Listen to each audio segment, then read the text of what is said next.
Par og udforsk dit A2O drikkevandssystem. Forbind din A2O Pure med appen.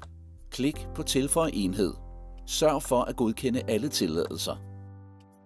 Sørg for, at A2O Pure er klar til at blive parret med din app. Hold Clean-knappen nede på A2O-enheden, indtil du ser et blåt blinkende lys.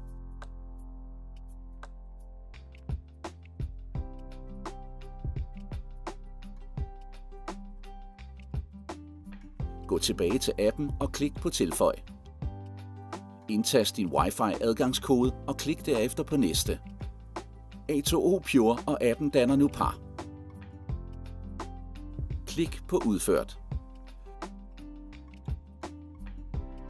Få indblik i dit A2O drikkevandssystem. Funktionaliteter. TDS, total opløste stoffer. Viser den samlede mængde uorganiske og organiske stoffer i opløst vand. For eksempel opløselige salte, tungmetaller, ioniske organiske stoffer samt meget andet, der påvirker vandets smag. TDS er en referenceværdi til at måle vandkvaliteten. Jo lavere TDS-værdien er, desto renere er vandkvaliteten. Filterlevetid. Tryk på de enkelte filtre for at se tilbagevendende levetid i procent.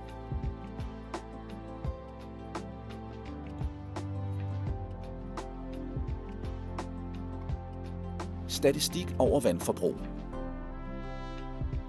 Se dit forbrug af renset vand per dag, per måned eller per år.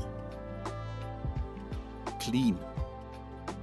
Du kan starte en skyllecyklus af dit A2O Pure drikkevandssystem ved at aktivere Clean-funktionen.